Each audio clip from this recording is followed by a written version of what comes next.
তোমার উপরে এটা অবধারিত করো যে তুমি বেশি হাসবে না, বেশি বেশি হাসবে না। সূরা তওবার মধ্যে একটা আয়াত আছে, তারা বেশি বেশি হেসে নিক, অচিরে তারা এমন অনেক বেশি কান্নাকাটি শুরু করবে। তারা হেসে নিক, অচিরেই তারা অনেক বেশি কান্নাকাটি শুরু করবে। নবী সাল্লাল্লাহু আলাইহি ওয়াসাল্লাম হাদিসে বলেছিলেন, তোমরা যদি জানতে আমি যা জানি, আল্লাহর পক্ষ থেকে আমি যা জানি তোমরা যদি তা জানতে, তাহলে তোমরা একটা মাঠে একত্রিত হয়ে যেতে, স্ত্রী সহবাসও ছেড়ে দিতে, স্ত্রীকে ছেড়ে দিয়ে একটা মাঠে একত্রিত হয়ে যেতে এবং সিজদায় পড়ে কান্নাকাটি শুরু করতে। তোমরা যদি জানতে আমি যা জানি, তোমরা সেটা জানো না। তো বেশি হাসাটার কুফল কি? নবী সাল্লাল্লাহু আলাইহি ওয়াসাল্লাম বলছেন, ফাইনাহু ইউমিতুল কলবা। এটা ওই যে কলবের কথা বললাম, কলবের যত্ন নিতে হবে, কলবকে মেরে ফেলবে। বেশি বেশি হাসলে কলবকে মেরে ফেলবে। আবার এখন থেকে কিছু ব্যায়ামের অ্যাসোসিয়েশন বের হয়েছে, এরা সবাইকে হাসায় হো হো করে, এরা সবাইকে হো হো করে হাসায়, বলে জোরে জোরে হাসলে হার্টের অসুখ নাকি কম হয়। আর আল্লাহ রাসূল বলছেন, যারা বেশি বেশি হাসে এদের কলব মরে যায়। নবীজি কেমন করে হাসতেন? নবী সাল্লাল্লাহু আলাইহি ওয়াসাল্লাম মুচকি হাসতেন, তিনি হাসতেন। এমনকি বলা হচ্ছে হাদিসে, নিজের দিনী ভাইয়ের সাথে, মুসলিম ভাইয়ের সাথে হাসি মুখে সাক্ষাৎ করলে নেকি হয়, আমার নামে নেকি লেখা হয়। তো হাসবো অবশ্যই, আমরা কখনোই মানে হাসা কমিয়ে দিব না, অবশ্যই হাসবো, তবে অট্ট হাসি না। অট্ট হাসি নিজের হৃদয়টাকে কি করে মেরে ফেলে, মুচকি হাসি। আর নবীজি কখনো কখনো এমনভাবে হেসেছেন যে তার দাঁত দেখা গেছে, এমনভাবেও হেসেছেন, কিন্তু সেটা সংখ্যা খুব কম ছিল। তো আসুন, এরা একটা কুফল আছে, ওয়ায়াযহাবু বিনূরি ওয়াজহি, এবং এই অট্ট হাসি বেশি বেশি দেওয়ার ফলে চেহারার যে নূর, মুত্তাকি মানুষ যারা, নামাজি মানুষ যারা কোরআনের সাথে সম্পর্ক রাখে, দেখবেন চেহারা একটা নূর থাকে, একটা আলো থাকে, আল্লাহর পক্ষ থেকে একটা নূর থাকে, একটা রোদ থাকে, একটা প্রভান থাকে। রোদ মানে প্রভান। তো বেশি বেশি জোরে জোরে হাসতে চেহারার নূর কমে যায়। একটু খেয়াল করে দেখবেন, আপনি 5 ওয়াক্ত সালাত জামাতের সাথে পড়ার চেষ্টা করেন, নিয়মিত তাহাজ্জুদে উঠতে অভ্যাস করেন, দেখবেন ফজরের ওয়াক্তের দিকে আপনার চেহারা দিয়ে কিছু একটা নূর বের হচ্ছে। এটা হবে, দেখবেন চেহারাটা নূরানি লাগবে। দেখবেন অনেক ভাই যারা মারা গেছেন, জানাজা পড়াতে গিয়ে দেখবেন চেহারা নূরানি, চেহারাতে আলো বের হচ্ছে। আর মানুষ যত বেশি পাপ করতে থাকে, চেহারার নূর তত কমতে থাকে, চেহারার নূর তত কমতে থাকে। যত বেশি প্রকাশ্য আর গোপন পাপ মানুষ করতে থাকে, চেহারার নূর কমতে থাকে। তবে অনেক নূরানি চেহারার পিছনেও কিন্তু শয়তান থাকে, এটাও মাথায় রাখা হবে। তো আল্লাহ পাক আমাদেরকে, আল্লাহ পাকে প্রকৃত মুত্তাকি বান্দা হওয়ার তৌফিক দান করুন, আমিন। আর দুটো ওসিয়ত তিনি করেছেন, সেটা হলো যে কুলতু জিদনি ইয়া রাসূলুল্লাহ, আমি বললাম হে রাসূল আমাকে আরো বাড়িয়ে দিন, আরো ওসিয়ত করুন। তিনি বলছেন, কুলিল হাক ইন কানা মুররাল, সব সময় সত্য কথা বলবে, যদিও এটা তিতা শোনায়, মানুষের কাছে তিক্ত মনে হয়, তুমি সত্য কথা বলবে। আর সত্যের সংজ্ঞাটা আমাদের জানতে হবে। সত্যের সংজ্ঞাটা আমরা যা শিখেছি এটা চূড়ান্ত সংজ্ঞা নয়। সত্যের ডেফিনেশন হচ্ছে সূরা কাহফের 29 নম্বর আয়াতে আছে। কোন সূরা? সূরা কাহফ 29 নম্বর আয়াতে আছে। আল্লাহ পাক বলেছেন, ওয়া কুলিল হাক্কু মির রাব্বিকুম ফামান শাআ ফালইউমিন ওয়া মান শাআ ফালইয়াকফুর। সত্য সেটাই, কথাগুলো শেষ পর্যন্ত ভালো করে শোনেন, সত্য সেটাই যা তোমার রবের পক্ষ থেকে নাজিল হয়। যার ইচ্ছা হয় সে মেনে নিক, ঈমান আনুক, যার ইচ্ছা হয় অস্বীকার। ইন্না আতাদনা লিযালিমিনা নারা, আমি জালেমদের জন্য আগুন প্রস্তুত করেছি, ইলা আখিল আয়াত। তো এখানে আল্লাহ তাআলা সত্যের ডেফিনেশন দিয়েছেন, দ্য ডেফিনেশন অফ ট্রুথ। সত্যের ডেফিনেশন কি? আল্লাহর পক্ষ থেকে যা নাজিল হবে সেটাই সত্য। আল্লাহর পক্ষ থেকে তাওরাত নাজিল হয়েছিল, ঠিক আছে, জাবুর নাজিল হয়েছে, ইনজিল নাজিল হয়েছে, সুহফ ইব্রাহিম মুসা নাজিল হয়েছে, কোরআন নাজিল হয়েছে। যখন তাওরাত নাজিল হয়েছিল, তাওরাত ওই যুগের জন্য সত্য মিথ্যার চূড়ান্ত মানদণ্ড ছিল, এখন না, কারণ সেটা রহিত হয়ে গেছে।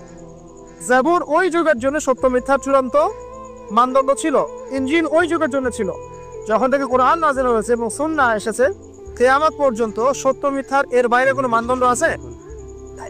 তবে যে কোনো বুদ্ধি, যে কোনো দর্শন বা ফিলোসফি, যে কোনো স্কুল অফ থট, যে কোনো মতবাদ, যে কোনো বৈজ্ঞানিক আবিষ্কার, যেটাই হোক না কেন, যদি কোরআন এবং সুন্নাহর সাথে মিলে যায়, সাংঘর্ষিক না হয়, সেটাকে মেনে নিতে আমাদের কোনো আপত্তি নেই, ঠিক আছে। কিন্তু যে কোনো বিজ্ঞান বা দর্শন বা যুক্তি বা মানব রচিত কোনো মতবাদ যেটাই হোক, যে কোনো স্কুল অফ থট বা ফিলোসফিক্যাল থট, এগুলো কোরআন এবং সুন্নাহর সাথে যদি না মিলে সাংঘর্ষিক হয়, সেক্ষেত্রে এটা না মানাই আপনার আমার উপর ওয়াজিব। এটা সত্য মিথ্যার মানদণ্ড থাকবে না। এখন আমাদের কাজ কি? জাস্ট এগুলোকে মিলিয়ে দেখা কোরআন সুন্নাহর সাথে এগুলো মিলছে কিনা, ব্যাস। ওয়াইন ক্যান এমরন, যদি সত্য তিতাও হয় তবুও বলতে হবে। যদি চাকরি চলেও যায়, ইমাম সাহেবকে সুদের এগেনস্টে বলতে হবে, বলা শিখতে হবে। ঘুষের এগেনস্টে বলা শিখতে হবে, দুর্নীতির এগেনস্টে বলা শিখতে হবে। ওয়াইন ক্যান এমরন, যদি তিতাও লাগে, তবে বলার ভাষাটা এগ্রেসিভ হবে না। মানুষকে আঘাত করে বলার ব্যাপারটা ইসলাম সমর্থন করছে না। কিভাবে? ফেরাউনের কাছে নবী মুসা আলাইহিস সালামকে দাওয়াত দিতে পাঠানো হচ্ছে। ফেরাউন হামান, কারুন নাম মনে আছে তো? তাদের কাছে পাঠানো হচ্ছে নবী মুসা এবং তার ভাই হারুন আলাইহিস সালামকে। আল্লাহ পাক এখন তাদেরকে বলছে কি, যাহাবা ইলা ফিরাউন, তোমরা দুজনে ফেরাউনের কাছে যাও, ফাকুলা লাহু কাওলান লাইয়িনা, ফেরাউনের কাছে গিয়ে নরম ভাষায় কথা বলো, লাআল্লাহু ইয়াতাযাক্কারু আও ইয়াখশা, হতে পারে সে উপদেশ গ্রহণ করবে এবং আমাকে ভয় করবে। তো প্রেজেন্টেশন একটা ব্যাপার আছে। আল্লাহ নবী মুহাম্মদ সাল্লাল্লাহু আলাইহি ওয়াসাল্লামকে বলছেন যে উদউ ইলা সাবিলি রাব্বিকা বিল হিকমা, তুমি তোমার রবের দিকে মানুষকে ডাকো প্রজ্ঞার সাথে, ওয়া মাউইযাতিল হাসানা, এবং উত্তম উপদেশের সাথে। রুড ভাবে না, এগ্রেসিভলি না, আর চরম পন্থার প্রয়োগ করে নয়, এমনভাবে যাতে করে সত্যটা উপস্থাপিত হয় এবং আপনার ভাষা উপস্থাপনা, এক্সপ্রেশন এবং অ্যাটিটিউডটা এগ্রেসিভ মনে না হয়। ঠিক আছে? এই বিষয়টা খেয়াল রাখা উচিত আমাদের। আমরা যারা ওয়াইজ বা বক্তা বা খতিব বা দায়ী আছি, মানুষকে আঘাত করে কথা বলে আসলে ফায়দা খুব একটা হয় না। বরং তাকে যদি বুঝিয়ে দেওয়া যায়, সত্যটা উপস্থাপন করা যায়, আর আল্লাহ যদি তার তাকদীরে হেদায়েত লিখে রাখে, ইনশাআল্লাহ সে হেদায়েত পাবে। আর যদি নাও পায়, আপনার দায়িত্ব শেষ। ফাযাক্কির ইন্নামা আনতা মুযাক্কির, আপনি উপদেশ দিন, আপনি শুধু উপদেশ দাতা, লাস্তা আলাইহিম বিমুসাইতির, আপনি কারো প্রতি দারোগা নন। ফাযাক্কির ইন নাফাআতি যিকরা, আপনি উপদেশ দিন, যদি উপদেশ কাজে আসে, সায়াযাক্কারু মান ইয়াখশা, যারা আল্লাহকে ভয় করে তারা শীঘ্রই উপদেশ গ্রহণ করবে। আল্লাহ পাক আমাদের সবাইকে প্রকৃত দায়ী হওয়ার তৌফিক দান করুন, আমিন। একজনের কথা বলে আমি সামনে যাচ্ছি। মুসআব বিন উমাইর রাদিয়াল্লাহু আনহু, ইসলামের ইতিহাসের প্রথম দায়ী, যাকে নবী সাল্লাল্লাহু আলাইহি ওয়াসাল্লাম মক্কা থেকে মদিনায় পাঠিয়েছিলেন, যিনি বিলাসী জীবন যাপন করতেন জাহিলি যুগে। তার এত দামি পারফিউম ছিল, আতর ছিল, খুশবু ছিল, যে মক্কায় কারোর কাছে নাই। বুঝতে পারছেন? ইসলাম কবুল করার পরে তার অবস্থা এমন হয়েছিল যে তার একাধিক পোশাকও নাই, যেটা চেঞ্জ করে নামাজ পড়বে। উহুদের যুদ্ধে তিনি শহীদ হয়েছেন এবং তাকে দাফন করার জন্য কাফনের কাপড় পাওয়া যায়নি। তাকে ঘাস, ইখসিন নামক ঘাস দিয়ে দাফন করা হয়েছে। এই হলো আপনার দুনিয়ার শেষ পরিণতি। কিন্তু পরকালে তিনি এখন জান্নাতুল ফিরদাউসে আসার বিষয়। এখানে আপনি সাফল্যও বুঝতে পারছেন। তো মুসআব বিন উমাইর রাদিয়াল্লাহু আনহু যখন মদিনায় গিয়ে দাওয়াত দিচ্ছে, তখন সাদ বিন মুআজ নামের এক সাহাবী ছিলেন, যিনি আওস গোত্রের নেতা। তিনি দাওয়াতি কাজ করছেন, কিন্তু সাদ বিন মুআজ তার কাছে না পছন্দ হচ্ছে না। তিনি এসে খুব কড়া ভাষায় বললেন যে, মদিনা থেকে এই দাওয়াতি কাজ যদি বের না করো, তাহলে তোমার আমার মাঝখানে যে আত্মীয়তার সম্পর্ক আছে এটাও থাকবে না, মানে তোমাকে আমি হত্যা করব। মানে তিনি ইসলামটা পছন্দ করছেন না। তিনি বলছেন, এখান থেকে বেরো, এই দাওয়াতি কাজ এখান থেকে বন্ধ করো, মদিনা থেকে বের হও। তখন মুসআব বিন উমাইর কি করছেন শোনেন। তিনি বলছেন, আওয়াতা কুরুদু ওয়া তাসমা। তিনি কোনো রকম এগ্রেসিভ কথা বললেন না। আমরা হলে কি করতাম? আমরা হলে কিন্তু এগ্রেসিভ কথা বলতাম। আমাদের ইস্যু না থাকলেও যে পরিমাণে এগ্রেসিভ কথা আমরা বলি, ইস্যু খুঁজে খুঁজে বের করে একের মানহানি করার জন্য, আন্ডারস্টিমেট করার জন্য, মানুষের চোখে তাকে আন্ডারস্টিমেট করার জন্য, কত কি না ইস্যু না থাকলেও। আর এখানে তো ইস্যু জানলো না, তাকে এসে কড়া ভাষায় বলছে, বেরো এখানে, এই মসজিদ থেকে বেরো, দাওয়াতি কাজ করা যাক। তিনি বলছেন, আচ্ছা কুরুদু ওয়া তাসমা, আপনি কি একটু বসবেন, একটু শুনবেন? ওয়াইন রাদিতা বিহি কাবিলত, আমি যে দাওয়াতটা দিচ্ছি এটা যদি আপনার পছন্দ হয় তাহলে আপনি কবুল করবেন। ওয়াইন কারিহতা, যদি আপনি এটা অপছন্দ করেন, আযাল্লা আনকা মা তাকরা, তাহলে আপনি যেটা অপছন্দ করছেন এটা আপনার এখান থেকে নিয়ে চলে যান, হাত ধরে। কত ডিপ্লোম্যাটিক অ্যান্সার, যে আমি দাওয়াতটা দিচ্ছি, এই দাওয়াতটা যদি আপনার পছন্দ হয় আপনি কবুল করেন, যদি না হয় তাহলে আমি এখান থেকে চলে যাব। এবার তিনি বসলেন, তাওহীদের কথা শোনালেন, লা ইলাহা ইল্লাল্লাহ, দাওয়াত দিনে ইসলামের সব বেসিক জিনিসগুলো বোঝালেন। সাদ বিন মুয়াজ রাদিয়াল্লাহু আনহু ইমিডিয়েটলি ইসলাম কবুল করলেন এবং তার মধ্য দিয়ে 80টা পরিবার ইসলাম কবুল করলেন। এই হচ্ছে দায়ী ক্যারেক্টার হওয়া উচিত। আল্লাহ পাক আমাদেরকে তার মতো দায়ী হওয়ার তৌফিক দান করুন, আমিন। তো যেটা বলছিলাম যে সত্য উপস্থাপন করতে হবে, তবে মাউইজাতুল হাসানা, হিকমার সাথে, প্রজ্ঞার সাথে এবং যুগোপযোগীভাবে কোরআন সুন্নাহকে হাতে নিয়ে ওয়ার্ল্ডকে ডিল করার মতো জ্ঞান থাকতে হবে। সর্বশেষ নবী সাল্লাল্লাহু আলাইহি ওয়াসাল্লাম যে ওসিয়তগুলো করছে সেটা হলো, তিনি বলছেন লা তাখাফ ফিল্লাহি লাওমাতা লাইম, হে আবু যর, আল্লাহর পথে চলার ক্ষেত্রে নিন্দুকের নিন্দা কোনো পরোয়া করবে না। আল্লাহর পথে যখন তুমি চলতে শুরু করবে, কোন চলা? প্রকৃত চলার কথা বলছি, কথিত চলার কথা বলছি না। আমরা কিন্তু ম্যাক্সিমাম কথিত চলি, আর প্রকৃত চলার কথা বলছি। মানে ইসলামের বেসিক প্রতিটা বিষয় মেনে চলে, এটা প্রকৃত চলা। এবং নিষেধ, বেসিক নিষেধ সব ছেলেদের, এর না প্রকৃত চলা। আর কথিত কি? বাইন বাই মুযাবযাবিনা বাইনাহুম, মানে এদিকেও আছে এদিকেও আছে, মানে যখন যেদিকে বাতাস সেদিকে ফ্লোর, ঠিক আছে? পাবলিক দেখলো, একটা ফতোয়া দিলাম, পাবলিক চেতে গেল, ফতোয়া চেঞ্জ করে দিল, মুযাবযাবিনা বাইনাহুম। তো প্রকৃত চলা, যখন তুমি প্রকৃত রূপে আল্লাহর পথে চলবে, তখন মানুষ তোমার নিন্দা করবে, সমালোচনা করবেই। মানুষ নিন্দা করবেই, সমালোচনা করবেই। এটা নবীগণের সুন্নাত। নূহ আলাইহিস সালাম থেকে শুরু করে মুহাম্মদ সাল্লাল্লাহু আলাইহি ওয়াসাল্লাম পর্যন্ত এমন কোনো নবী নাই যাকে তার কওম তিরস্কার করে নাই, বের করে দেয় নাই, অত্যাচার করে নাই। কোনো কোনো ক্ষেত্রে নবীদেরকে হত্যা পর্যন্ত করা হয়েছে। তো নবীগণের যে নিষ্পাপ কোনো মানুষ আছে, তাহলে তাদেরকে এই ভোগান্তি কেন পোহাতে হলো? তারা কি আমার হচ্ছে অন্য কোনো ইসলাম ফলো করতেন? তাহলে আমরা এমন করে ইসলাম ফলো করছি যেটা করলে আমাদের সব ঠিক থাকে, চাকরিও যায় না, পরিবারে সব ঠিক থাকে, এদিকে আমি ব্যবসাও লাভ উন্নতি করছি, ঠকাচ্ছি, আবার হজমও ঠিক আছে, মাশাআল্লাহ। সো কেন যে ইসলাম পালন করলে পরিপূর্ণ ইসলাম যারা পালন করছে না, এরা তখন আপনাকে নিন্দা করবে, সমালোচনা করবে, আপনাকে তিরস্কার করবে। এটা শুরু হবে আপনার পরিবার থেকে।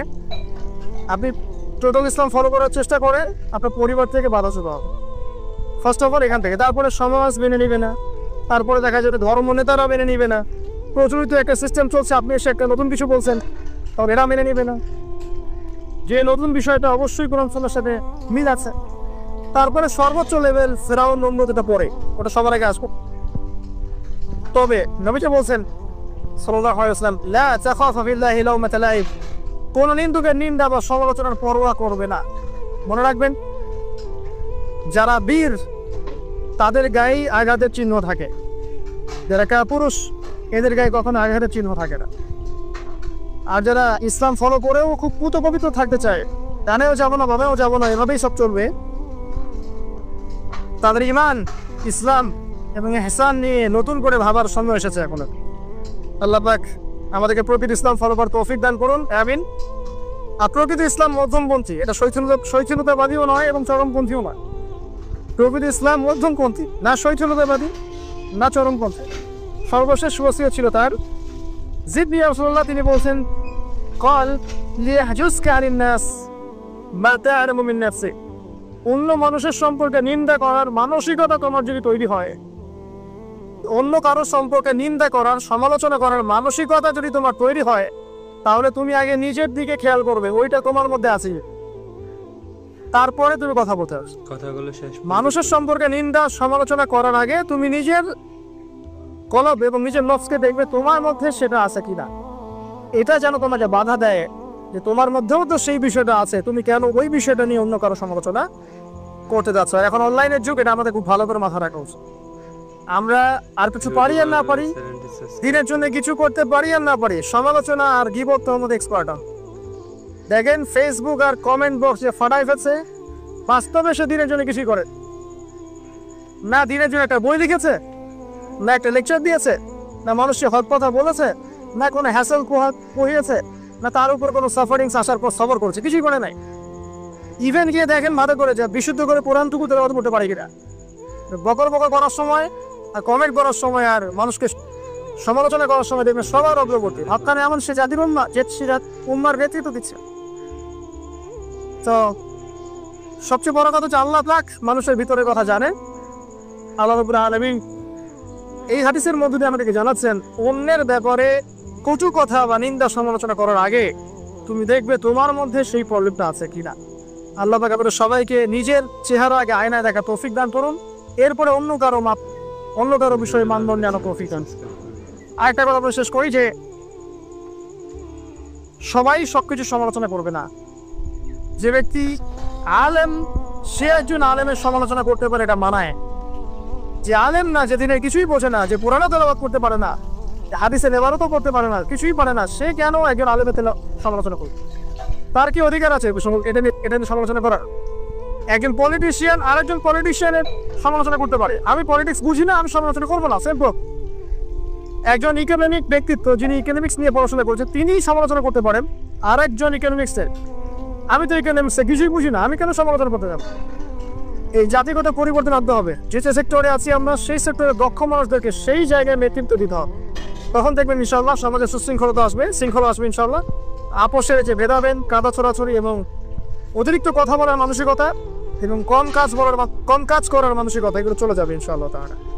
আল্লাহ পাক আমাদের সবাই যে আবু যর রাদিয়াল্লাহু আনহুর এই প্রশ্নোত্তরের মধ্য দিয়ে যে ওসিয়তগুলো আমরা পেলাম, এগুলোর উপরে আমাদের সবাইকে আমল করার তৌফিক আল্লাহ পাক দান করুন, আমিন। আমি শেষ করার আগে জাস্ট পয়েন্টগুলো একবার বলছি। এই হাদিসের মধ্যে নবী সাল্লাল্লাহু আলাইহি ওয়াসাল্লাম যে ওসিয়তগুলো করেছেন, এক, তাকওয়া অবলম্বন করতে হবে, তাকওয়া মানে আল্লাহ ভীতি। এটা আমাদের প্রতিটা আমলকে সুন্দর করে দিবে, এটা এক নাম্বার। দুই, কোরআন তেলাওয়াত নিজের উপরে ওয়াজিব করে নিতে হবে এবং আল্লাহর জিকিরকে নিজের উপর ওয়াজিব করে নেওয়া লাগবে। তাহলে কি হবে? আল্লাহ আসমানে আমাদেরকে স্মরণ করবেন এবং পৃথিবীতে আল্লাহ পাক এই জাহেলিয়াতকে পাশ কাটিয়ে চলার মতো নূর আমাদেরকে দান করবে ইনশাআল্লাহু আযজা ওয়া জাল। তারপরে নবীজি বলেছেন যে দীর্ঘ সময় নীরব থাকার একটা অভ্যাস তৈরি করো, নীরবতা অবলম্বনের চর্চা করো, তাহলে কি হবে? তোমার দিনের কাজগুলো গুছিয়ে আসবে ইনশাআল্লাহ। আল্লাহ পাকের নূর পাওয়া, মারিফত অর্জন হবে। তারপরে নবী সাল্লাল্লাহু আলাইহি ওয়াসাল্লাম বলেছেন যে বেশি বেশি হাসা থেকে বিরত থাকবে। বেশি বেশি অট্টহাসি দিলে কলব মরে যায় এবং চেহারার নূর জ্যোতি চলে যায়। শেষের দিকে নবীজি বলেছেন সাল্লাল্লাহু আলাইহি ওয়াসাল্লাম যে সবসময় সত্যের উপর থাকবে, সত্য কথা বলবে, যদিও সেটা তিতা হয়, যদিও সেটা তিক্ত হয়। এরপর তিনি বলেছেন আল্লাহর পথে চলার ক্ষেত্রে কোনো নিন্দুকের নিন্দার পরোয়া করবে না। এবং সর্বশেষ তিনি বলেছেন অন্যের সমালোচনা করার ক্ষেত্রে তোমার মন যদি সায় দেয় তাহলে তোমার নফসকে কন্ট্রোল করবে, এটা এই ধারণার ভিত্তিতে যে ওই দোষটা তোমার মধ্যেও আছে। আসসালামু আলাইকুম। ভিডিওটি ভালো লাগলে চ্যানেলটি সাবস্ক্রাইব করুন।